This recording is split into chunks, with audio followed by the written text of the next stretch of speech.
Think of this situation. You just bought a game that looked very interesting and unique.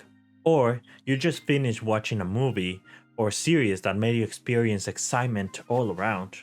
Now, you want to consume more about it. Next step is easy, right?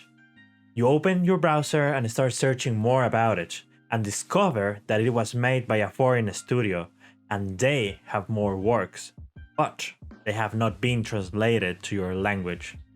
During the next week, you cannot stop thinking about it, and little by little, an idea starts to creep in your mind like a virus. If I could learn, I can enjoy more of that awesome experience. This may not have been your case, but almost everyone has tried to learn a second language at some point, but stopped halfway because you think you were not born with the ability to learn languages, you do not have enough time, or don't have the money to pay for lessons. Any kind of excuse you think. The reality is that learning languages may be easier than you thought. I am not new to language learning. My native language is Spanish, and I was taught English in a school from a young age, but I did not come out as an English speaker out of there. Now, as a UX designer student, for the last few months, I've been on a little quest trying to decrypt the secrets of how do people learn languages and design an experience that can help anyone to be fluent, more on this later, in a second language. And even though I am not an expert in the subject, I want to share my journey and maybe it can help someone along the way. The first thing we need to know about this is that reading, writing, speaking, and listening are the four bases of language learning. But my hypothesis is that not all of the people want to be proficient in all of the areas of language learning, and that some can be prioritized above others. But to get all my assumptions out of the way, I researched the topic and made a survey that ran during a whole weekend, targeting people that have attempted to learn a language. This got me 33 participants to answer the survey, and 6 of them I had a personal interview. All the questions and survey results can be found on my portfolio in the description below. What I found were very interesting results. The success rate was somewhat balanced. When I asked people how they felt their level of fluency is in a second language, 13 participants believe that they successfully learned a second language. 15 of them understand some words or phrases in a second language, and 5 participants are expected to join one of these two groups. People that want to learn a second language need time to practice, and based on my research, many experts suggest that the time demanded to be proficient in a language needs to be at least more than 3 hours a day. But these times the results were very mixed, and even though most people are willing to spend the time practicing a language, it did not translate in a successful transition from the groups mentioned before. Imagine for a moment that a language pool exists, and you were able to choose between be able to maintain a conversation with a native speaker in a second language, or would you rather want to be able to read and write in a second language?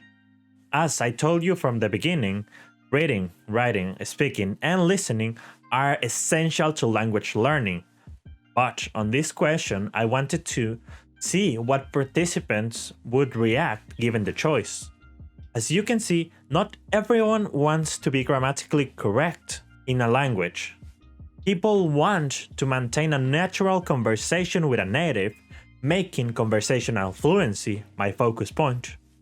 Even though I did not record my experience as an English learner, without a doubt, I can tell you that I didn't learn by knowing all the grammatical rules of English at first.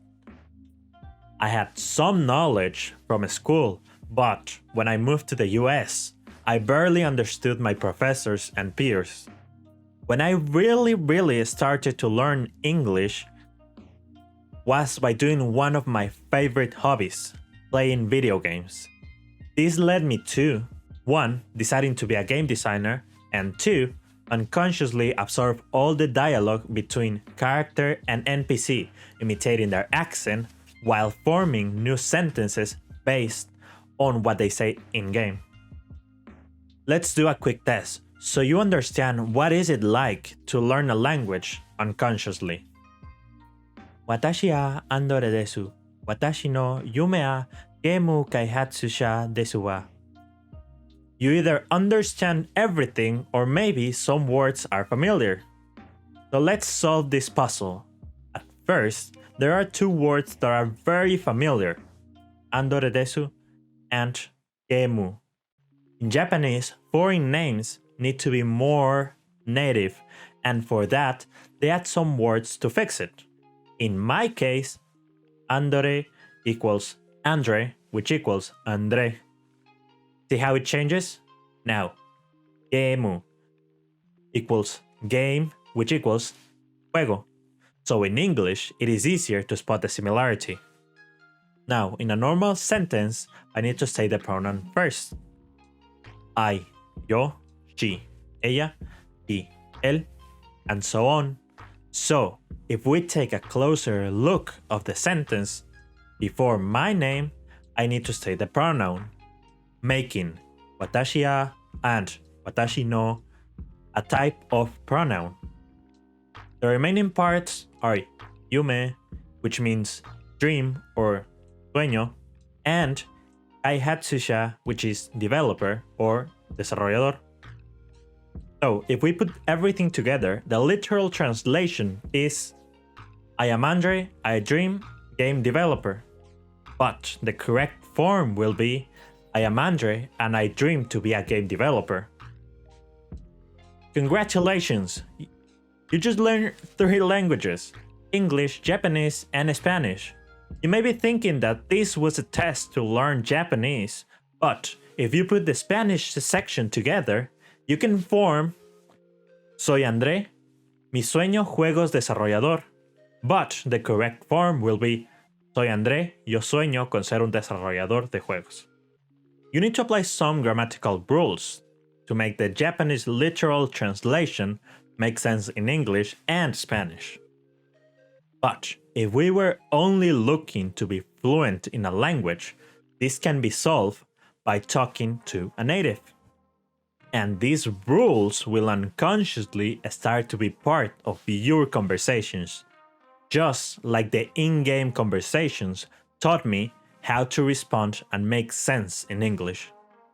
So, the key aspect of language learning is not to eliminate grammatical rules, because they are vital to language learning, but grammatical rules do not need to be studied in depth to start a conversation, because they will naturally come to you as you practice more of the language.